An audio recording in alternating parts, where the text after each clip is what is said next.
Aula sendo gravada a partir de agora.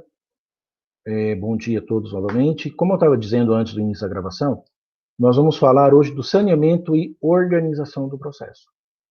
É uma etapa em que eu não faço julgamentos mais. Por quê? Os 3 artigos que nós falamos anteriormente, na quinta-feira, dia 21, e na segunda, dia 25, eu falava justamente da possibilidade de julgamento conforme o processo estava, extinguindo o processo. O 354 verificava nas hipóteses de extinção sem análise do mérito, ou de extinção com análise do mérito, apenas sentenças homologatórias, ou reconhecendo a prescrição, ou reconhecendo a autocomposição. E o 355 previa o julgamento com análise do mérito, e o 356 um julgamento parcial, que aí já não é uma sentença, é uma decisão interlocutória. O 357, não. O 357, o juiz vai preparar o processo. Preparar para quê? Para a sequência dos atos subsequentes. Aqui é o marco final da fase postulatória, da fase de elaboração de pedidos, e o início da fase instrutória, fase de coleta das provas. E tudo isso é previsto dentro do artigo 357, cujo caput é o seguinte: não ocorrendo nenhuma das hipóteses deste capítulo, deverá o juiz, em decisão de saneamento e organização do processo. Aí, pessoal, vou colocar para vocês a redação do artigo no chat, e possamos ter uma...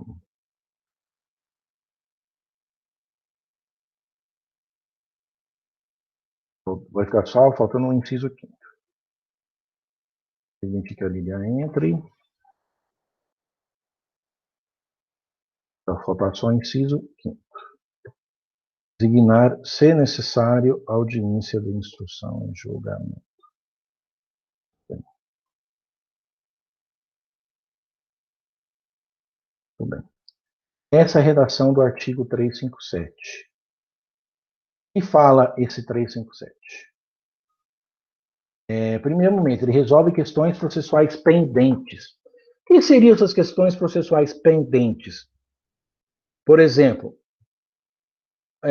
você permitir que sejam feitos requerimentos mais detalhados, seja, for o caso, coleta de assinaturas que não foram feitas, que sejam feitos requerimentos, por exemplo, de produção antecipada de provas, se for possível, dentre tantas outras questões pendentes. Só que aqui é importante eu colocar uma questão, dentro dessas questões processuais pendentes. Aqui são questões que não levaram à extinção do processo, só que são vícios, no caso, sanáveis, vícios que podem ser corrigidos. Só que aqui, o juiz... Só que aqui, neste caso especial, o juiz não extinguiu o processo, porém entende que essas questões sejam resolvidas para que possibilite o julgamento mais adequado. Tá? Caso tenha questões processuais pendentes, ele vai ordenar que seja feito dentro desta fase. Inciso 2º. Delimitar as questões de fato sobre as quais se cairá a atividade probatória, especificando os meios de prova admitidos. Ou seja, ele vai delimitar aquilo que for controvertido. Ele vai fixar os pontos controvertidos. O que tem que o autor alega e que o réu alega de forma diferente. Onde está o objeto do litígio? Esses objetos onde recai um litígio, é importante eu colocar, que são questões em que o juiz vai se debruçar. Por quê? Quando o autor faz um pedido e o réu não questiona, não precisa de prova, porque o fato está incontroverso, o fato não tem dúvidas quanto à sua ocorrência. Todavia, quando o autor coloca uma versão e o réu coloca uma versão diferente, há uma controvérsia, há um litígio considerável. Dentro desta seara, de que há um litígio considerável, o juiz vai querer que produza provas. Que o autor prove aquilo que alega e que o réu prove aquilo que alega. Daí a necessidade da produção de provas e verificar o quê? O autor alega tal coisa, o réu alega tal coisa. O que eu preciso provar? Qual é o meio de prova que eu vou me utilizar? Ou seja, Vamos supor a questão de acidente. O acidente em si não teve dúvidas que ocorreu. Agora, é necessário, por exemplo, uma perícia para saber a dinâmica do acidente. Quem provocou o acidente, por qual motivo, em quais circunstâncias, etc. A dinâmica do acidente tem que ser investigada para apurar quem é o culpado, quem foi o responsável pela ocorrência do fato danoso. Então, neste ponto, como tem litígio entre autor e réu, o juiz vai fixar as provas que entenda necessárias, lembrando que quem faz o requerimento de prova são as partes. Porém, o destinatário ao processo e a finalidade é o convencimento do juiz. Portanto, dentro dessa sistemática, ao juiz cabe verificar se aceita ou não aceita a produção destas provas. Tudo bem? Inciso terceiro. Definir a distribuição de ônus de prova, observado o disposto no artigo 373. O que seria distribuição de ônus da prova? Quem cabe provar o quê? A regra dentro do 373, os seus incisos 1º e 2º é: o autor cabe provar fatos constitutivos de seu direito, e o réu cabe provar fatos impeditivos, modificativos ou extintivos do direito do autor. Tá? É isso. O autor tem que provar fatos que construam o seu pedido e o réu tem que provar fatos que desconstruam o pedido do autor. E a prova cabe a quem alega. Salve alguns casos bem esporádicos, que é esporádico mesmo, a distribuição do ônus da prova recairá sobre a parte contrária. Aí ocorre o que a gente chama de inversão do ônus da prova. Ou seja, a prova não cabe a quem alega.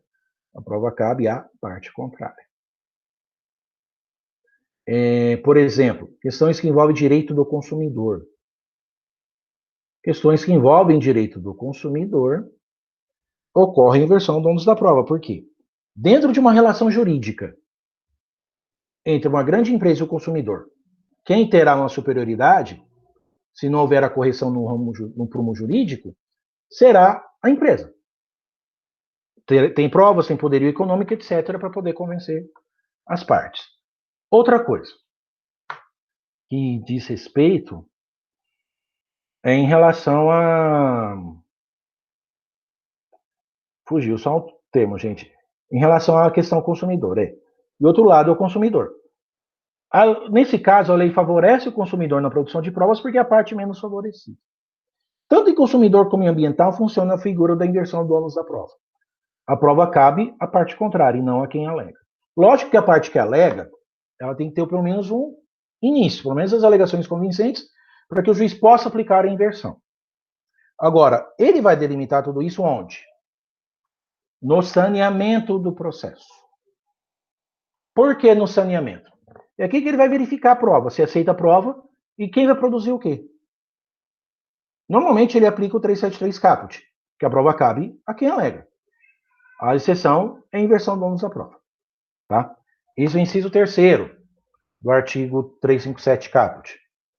O inciso 4º. Delimitar as questões de direito relevantes para a decisão do mérito. Ou seja, vai verificar o artigo de lei que vai embasar a sua decisão. Qual direito que a parte pleiteia e onde que está esse direito. Ele fixará tanto as questões de fato como as questões de direito, para facilitar o seu julgamento. E o inciso 5º coloca que ele pode designar, se necessário, a audiência de instrução e julgamento. Por que se necessário? Porque, por exemplo, o juiz pode aceitar apenas a prova pericial. Dispensa testemunha e dispensa oitiva das partes em audiência. Dispensa a audiência. Por outro lado, ele não dispensa a perícia, por exemplo. Tem a perícia, mas não vai ter audiência. Então, não precisa o juiz designar a audiência de instrução e julgamento. Tá? O perito faz seu trabalho, entrega o laudo, as partes se manifestam, concordam quanto ao resultado do mesmo, encerra-se ali mesmo. Leva para alegações finais, depois vai para o juiz dar uma sentença. Tudo bem? Então, são esses 5 incisos. Tá? Perguntinha até boa para cair na prova. O que o juiz vai fazer no saneamento e organização do processo. Tudo bem? Parágrafo 1º. Realizado o saneamento, as partes têm o direito de pedir esclarecimentos ou solicitar ajustes no próximo 5 dias, findo o qual a decisão se torna, na verdade, estável. Ou seja,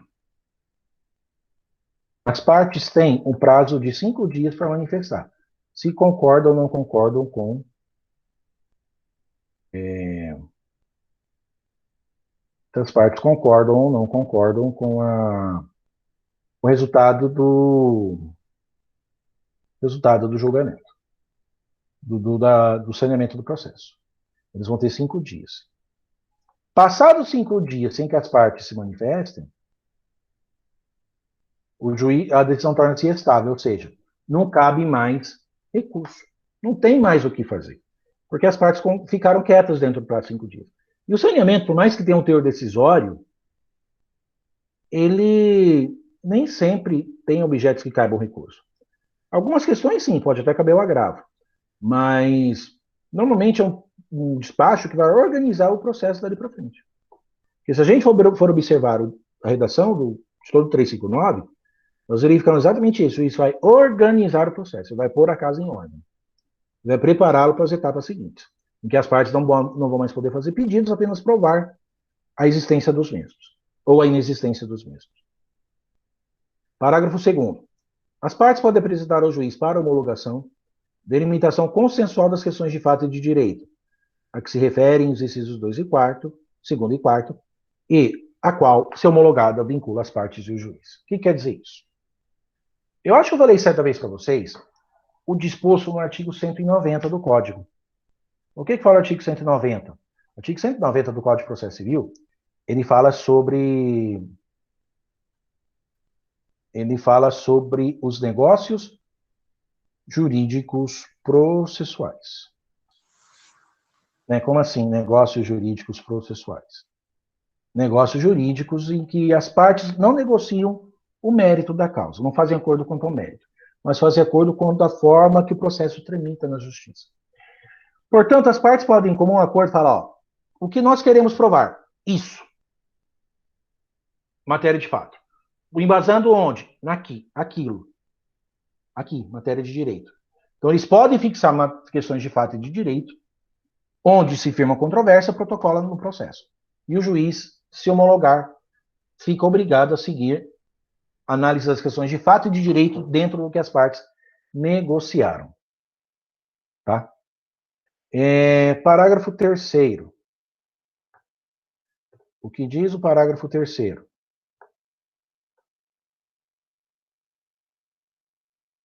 Se a causa apresentar complexidade em matéria de fato ou de direito, deverá o juiz designar audiência para que o saneamento seja feito em cooperação com as partes. Oportunidade que o juiz, for o caso, convidará as partes a integrar ou esclarecer suas alegações. O que quer dizer isso? O juiz pode marcar audiência de saneamento do processo? Pode. Mas não é sempre. Não é sempre que isso ocorre. Tá? Porque na maioria das vezes o juiz dispensa a audiência de saneamento do processo. No código anterior era até obrigatório, no artigo 331 do Código Revogado. Hoje não. Hoje o juiz só faz o saneamento em audiência se for causa complexa. Ou em relação à matéria de fato, sem muitos fatos a serem comprovados, ou matéria de direito. Daí o juiz chama as partes a comparecer à audiência e vai sanear o processo em audiência. No entanto, nada impede que as partes cheguem ao consenso na audiência de saneamento. Não tem problema nenhum. O juiz entende que aquela causa é difícil de ser julgada. Ou muitas vezes não entende o que a parte pediu. Convoca a parte a comparecer na audiência no dia, hora e local designados, tenta fazer um acordo e, se não fizer acordo, poderá sanear o processo. Professor, neste caso, pode extinguir o processo também? Pode. Nada impede que ele faça isso em audiência. Mas, normalmente, o que acontece é que o juiz, às vezes, não entende o objeto do que está sendo pedido, daí pede ajuda às partes, porque hoje, pelo artigo 6º, é dever das partes colaborar com o juiz para a solução do litígio, né? Isso é importante. E, dentro dessa cooperação, elas vão auxiliar o juiz a sanear os pontos controvertidos do processo. Tá? Isso não é obrigatório. O juiz designa audiência se quiser. Porém, se entende a questão que um acordo pode resolver, tanto quanto melhor, que resolva através do acordo. Dentro da audiência de saneamento, que é plenamente possível que ocorra. Parágrafo 4º. Caso tenha sido determinada a produção de prova testemunhal, o juiz fixará prazo comum não superior a 15 dias para que as partes apresentem o rol de testemunhas. Ou seja, se tiver testemunha, as partes devem enrolá-las. As partes devem enrolá-las no prazo de 15 dias, tá? 15 dias a contar da onde? 15 dias a contar da publicação do saneamento do processo, tá? O juiz coloca lá, defira a produção de prova testemunhal, devendo as partes arrolar as testemunhas um prazo de 15 dias. Dentro desse prazo, você vai arrolar as testemunhas que você pretende que sejam ouvidas em audiência, tá? Quantas testemunhas, professor? O parágrafo 6º colocou aí. Até 10 testemunhas. Porém, 3 para a prova de cada fato. Até 3 para a prova de cada fato. O professor tem que levar todas elas? Não, não precisa levar todas elas. Leve aquelas que de fato vão convencer o juiz. Como assim, convencer o juiz? Se tiver só uma testemunha que saiba falar e não vai tremer na frente do juiz, ótimo. Essa testemunha já ajuda. Agora, se eu pegar 3 testemunhas que eu não tenho segurança quanto ao seu depoimento, aí fica mais difícil. A testemunha tem que saber o que aconteceu. Não por ouvir dizer, mas por ter presenciado. Tá? Então tem que ser testemunha segura. Posso indicar 3 testemunhas, mas nesse caso, no dia da audiência, eu peço para que seja ouvida a melhor testemunha primeiro. Aquela que se o juiz apertar, falar assim, ou você fala a verdade, você vai preso, a pessoa começa a tremer as pernas, essa não serve. Aquela que o juiz fala, ou você fala a verdade, você vai preso. Não, estou aqui para falar a verdade. Não vou mentir. Essa é certeza, essa é firmeza. Ela não vai mentir. Tá? Então, nesse prazo do saneamento, o juiz também vai verificar se aceita a prova testemunhal e dá o prazo para a parte arrolar. Prazo de 15 dias úteis. Da contrário da publicação. Tá? Parágrafo 5º. Na hipótese do parágrafo 3º, o que fala o parágrafo 3º? Vamos lembrar. A possibilidade de audiência para saneamento e organização do processo. O parágrafo 3º fala isso. Então, o que o parágrafo 5º fala? As partes devem levar para a audiência o respectivo rol de testemunhas. No caso de o juiz ter marcado a audiência para ouvir as testemunhas, para sanear o processo, marcado a audiência para sanear o processo, as partes devem levar o rol no dia da audiência. É a única diferenciação que tem. Tudo bem? E a questão que eu falei de o máximo 10 testemunhas, porém 3 para a prova de cada fato, já está descrita aí no chat para vocês. Agora faltam os outros 3 parágrafos do 357. O juiz poderá limitar o número de testemunhas. Interessante, pessoal. Não copiei direito aqui. O juiz poderá limitar o número de testemunhas, levando em conta a complexidade da causa e os fatos individualmente considerados. Tá? Então, o juiz não é obrigado a ouvir todo mundo, não, viu? O juiz ele pode ouvir uma testemunha, 2, as 3, se tiver mais de uma causa, as 10, até ele se sentir convencido. Se sentir convencido com uma testemunha, pode dispensar as demais. Porque é o juiz que tem essa prerrogativa. Eu tenho o dever de informar quem serão as testemunhas. Porém, o juiz tem a prerrogativa de querer ouvir uma, 2 ou nenhuma. Ou, perdão, 1, 2 ou 3. Ouvir testemunha vai, pelo menos uma ele vai ouvir. Tá? Cabe ao juiz verificar essa circunstância. E de acordo com a complexidade da causa, lógico. Se a causa for simples, não tem por que ter 4 testemunhas, por exemplo. Se for causa complexa, Aí precisa de toda a testemunha possível. Dependerá de caso a caso. Eu havia dito agora no primeiro ano, no segundo ano, por exemplo, os elementos da ação é o DNA de cada processo. E de uma certa forma é, porque cada caso é uma situação diferente entre si. Dificilmente terão processos idênticos, até mesmo porque não pode ter processos idênticos. Mesmas partes, mesmo pedido, mesma causa de pedido. Nesse caso aí, então, o juiz vai analisar a questão dessas provas e das testemunhas de acordo com o objeto da ação que está sendo pleiteada. Parágrafo 8º. Caso tenha sido determinada a produção de prova pericial, o juiz deve observar o disposto no 465 e, se possível, estabelecer desde logo o calendário para a sua realização. Precisar ser feita a perícia. Normalmente o juiz já nomeia perito, já fixa um calendário, ó, tem que começar tal dia, terminar tal dia, já manda o perito se manifestar contra a proposta de honorários e assim por diante. Tudo isso para impulsionar o processo da forma mais adequada possível. Tá? Lembrando que o juiz escolhe o perito quando as partes não chegam no consenso, porém, chegar no consenso, quem vai ser o perito, o juiz homologa a vontade das partes. O perito vai ter um prazo para começar os trabalhos, vai ter um prazo para terminar, vai ter a obrigação de responder os questionamentos feitos pelas partes e pelo juiz. Mas tudo isso será originado a partir de onde? A partir do saneamento do processo. Em que o juiz aceitando a perícia, ele vai determinar os pontos controvertidos. O que aquela perícia vai provar e baseado em quê? Tudo bem? Tudo bem, pessoal? Se alguém tiver com dúvida, pode perguntar já, porque eu vou pular para o último parágrafo e colocar a aula para o encerramento.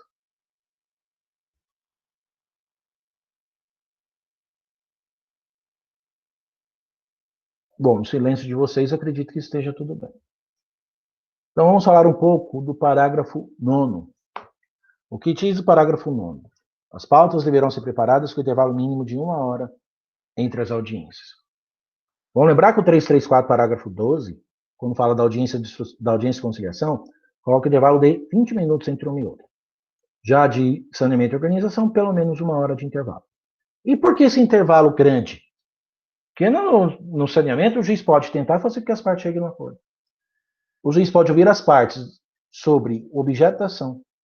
O juiz pode conversar com as partes para verificar os pontos controvertidos. Isso, de uma certa forma, demora tempo. Muitas vezes demora até mais do que 1 hora. Então é importante que a gente tenha em mente que cada processo tem sua peculiaridade. Mas eu tenho que ter um intervalo mínimo de racionalidade para quê? Para que o saneamento seja feito de uma forma organizada, seja feito de uma forma padronizada, de uma forma ordeira. Por isso que o legislador entendeu por bem colocar as audiências de saneamento, caso tenham, com um intervalo mínimo de 1 hora entre uma e outra. Exatamente para que as partes possam conversar e, eventualmente, alcançar o objetivo, que é, por fim, a lide, com homologação de acordo. Tudo bem, pessoal? Estes são os 9 parágrafos do 357. Lembrando que aqui o juiz vai preparar o processo para os atos subsequentes. Ele vai preparar o processo para a instrução, para a realização da perícia. E vai prepará-lo, de uma certa forma, para a sentença de mérito mais à frente. Ele vai organizar o terreno, ele vai limpar o terreno. Tá? E é um momento muito importante, que deve ser bem observado para evitar eventuais problemas. Então, pessoal, acredito que tudo esteja bem, que ninguém perguntou mais nada. Daí eu vou encerrar a aula de hoje. Tá? Já vou encerrar por hoje. Aí, desejando a todos bom dia, bom restinho de semana. Cuidado com os excessos. Se tiver que sair de casa, usem máscaras. Fiquem com Deus e até segunda-feira.